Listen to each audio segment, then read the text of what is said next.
Okay, you can hear me, very good. My field, my academic field is international relations, international politics. And in that field, there's a lot of talk recently about something called a non-Western IR. IR means international relations. Non-Western means, well, that which is not from the West. So why are they talking about this? Well, basically, because the Western understanding of international politics has dominated universities around the world. That is to say, Western concerns about the Cold War, about Russia, about capitalist system, about how to dominate the rest of the world, is what's always discussed within this field. And in other parts of the world, of course, they have other ideas. They're interested in other things. They have other interests. So this is why countries that are growing quickly, that have a lot of self-confidence, like China, for example, they have started to demand a different kind of study of international politics, different kind of IR. China, Brazil, India, Turkey as well, right? Why should we read these books, these Western books? We want something different. So the question is, what would this be? And this is not so clear. So even though there's a very strongly felt need that we need to do something, come up with something new, it's still the case that scholars outside of Europe and North America, they think in the same old terms, in the same old ways. So this is where I have some ideas, okay? I was thinking, we need to do something about this. We need to come up with a truly non-Western IR. We need to be much more radical. So to begin this argument, let's start by seeing what does Western IR mean? Well, above all, it means the state. It's always about the state. And the state is sovereign, meaning that it can decide for itself, its laws, its actions, its foreign policy. No one can interfere with the state. It has borders, it has a community of people, it has a nation, it has a way of regulating who comes in and who goes out. It has a flag, it has a foreign ministry, all this stuff. But of course, one state always exists together with other states. And they are functionally equivalent to each other. They're all similar as states. And they all belong together in a system of international system, a system of states. So this is the Western view of the world. But it wasn't always like this. If you go back in history, you'll find that there were other international systems organized in different ways. If you go to ancient China, East Asia, totally different. You go to Middle America, the Mayas, totally different again. Yoruba city-states in what today is Nigeria, totally different logic. So in other words, there are many different ways of thinking about international politics. They're not the Western ways. So how did it then happen that the Western way became the predominant one? Why are we today all living in a Western world? Well, it had to do with colonialism, above all in the 19th century. However, colonialism is, of course, the radical opposite, right? Colonialism is not self-determination and sovereignty, it's control from Europe. So, really, it was only when the different states, the different colonies, made themselves independent from Europe that they became European-type states. They liberated themselves on European terms. And what happened here was that in one colony after another, a leader would emerge who would say, I can run this country, I can be in charge, and I'm going to do it exactly in the European fashion. I'm going to create a sovereign state which is just like the states in Europe. And at the time, Europeans were very worried about giving independence to all these countries because, well, you never knew what was going to happen, right? But these nationalist leaders that emerge in one colony after another are enormously reassuring because they've often gone to school. In Europe, they speak European languages. Their rhetoric was very anti-Western, but in practice, they were in cahoots with the Western colonial powers.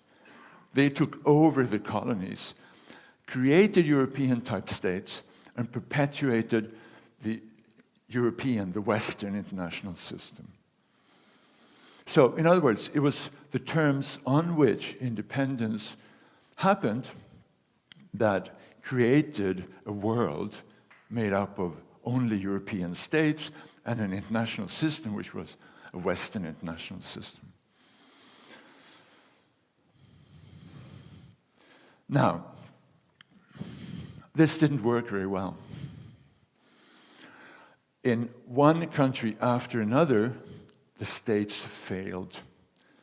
There were no states. There were no peoples. There were nomadic groups, there were tribes, there were clans, but they didn't fit with the maps that the Europeans had drawn up.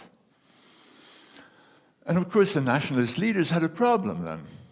You have your own country, you're in charge, but what are you going to do if there is no institutions, there's no people?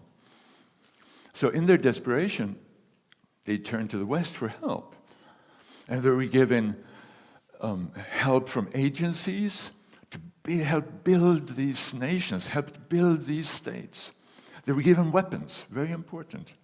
All the nationalist leaders were given weapons so that they could defend the state, defend its borders. And of course, this was also a way for Western countries to make money, right, selling weapons. But failure in some cases was total. We had one country after another in Africa and in Asia that just couldn't do it. And it's not so strange, you know, because non-European countries are not very good at being European. Western countries are so much better at being Western countries. They were trying to live up to a standard that was just unfair. So of course it failed. But there were also successful cases. We had countries like China, Israel, Turkey, of course. They were able to emulate the West. They could create strong states, and they could create very strong nations. But this only happened at a terrible cost. Because in the process of creating these powerful non-Western nation states, other groups were killed off, chased away, murdered. And the nationalism that is created is a very stupid, kind of simplistic, artificial nationalism. The nationalism of Atatürk, the nationalism of Zionism, the nationalism of the Chinese Communist Party. So even when there were successes, the situation was terrible. Because these people who didn't get a country, like the Kurds, like the Tibetans, like the Palestinians, they didn't go away. They were still there, creating endless problems. So my suggestion, in other words, is that if we really want to think in non-Western terms, we should start from the beginning. We should reject this basic model of Western international relations, the basic model of the state and of the state system. We need to go back to something different, something pre-European, something that existed before the Europeans showed up. It seems to me that we can look to past, we can study the present, and we can also look to the future, and we can get some inspiration. Now, compare the Ottoman Empire with the situation in today's Middle East. The Ottoman Empire was a multicultural, multi-ethnic empire where lots of different people could live, and they could live according to their own laws. In the Middle East, instead we have the European system, we have rigid borders, we have nationalism, which is very exclusionary. Imagine how great it would have been if the Ottoman Empire hadn't disappeared in 1923. Or imagine if you could recreate an Ottoman Empire today. It would be very easy, for example, if you're a Jew, to live in Israel. And the Jewish person's Palestinian neighbor could at the same time live in Palestine, because everyone could live in the country of their own imagination. If this still was an Ottoman Empire today, there'd be a lot of Jews in Cairo, there'd be a lot of Jews in Baghdad, there'd be a lot of Greeks in Constantinople, there'd be a lot of Greeks in Smyrna. Or look at today's world. Everyone's favorite example of a failed state is Somalia. Now, Somalia clearly has problems, but they also have resources. In Somalia, you have a very strong nomadic tradition. Nomads have a different way of organizing politics. They don't have a state, but they have institutions for constant conflict resolution and justice, nomadic institutions. What would happen if we focused on those? Forget about trying to rebuild Somalia into some kind of European country. Take what they have, take their nomadic traditions, and improve them, strengthen them. I think this is important for a very particular reason, because there's always an assumption that nomadic way of life belongs to the past, and the state is the future. I don't think that's necessarily true at all. In a globalized world, we are all moving around more and more. We are pushed and pulled by the forces of global capitalism. And as a result, we are becoming more nomadic. A lot of people here are from all different corners of the world. We are becoming nomads. It seems that we need different kinds of institutions that work better for us. We need political institutions that we can take with us as we move. And it seems to me that the nomads of the past has a lot to teach the nomads of the future.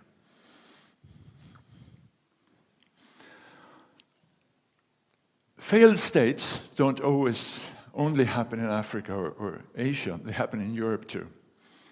In fact, the EU is premised on the idea of failed states. States failed in Europe. They failed to provide peace. There was a First World War, there was a Second World War. The problem was exactly nationalism and sovereignty. And the EU is created as an attempt to deal with this problem, with the failed states of Europe. And today, of course, we have an additional issue, which is that of globalization. One state just isn't strong enough, big enough, to deal with these problems of pollution, migration, internet companies, drugs, whatever. So the states have to pool their resources. Sovereignty has to be pooled, united. And this is what the EU does. The EU is an organization for pooling sovereignty. Why is this necessary? Because the states have failed. The states of Europe can't do what they're supposed to do. In fact, it's interesting, you know, if you go back to the Middle Ages, you had an international system in Europe that looked an awful lot like the EU. That too was a big community organized around the church, but there was also a lot of independence for different kings and rulers. And this is something very similar to what we have today in Europe. So it seems to me, even in the case of the EU, there's a way to go back to a previous system, which perhaps is more viable. So this is the basic lesson. If you make yourself independent on someone else's terms, you will never be independent. If you gain sovereignty, given to you by the Europeans. If you're lucky, like Turkey, you will become almost European. Not quite, right? You're never quite good enough, but you're sort of almost there. At least you think in your mind you are. But if you're unlucky, as most countries were, you completely fail. Your society, your economy, your politics is ruined and devastated. And you become a failed state and a basket case. So, the way to think about non-Western IR, I suggest, is to go back to the previous non-European, non-Western ways of thinking. The day we do that, we will all be living in a better world, and perhaps also a more peaceful world. Thank you very much.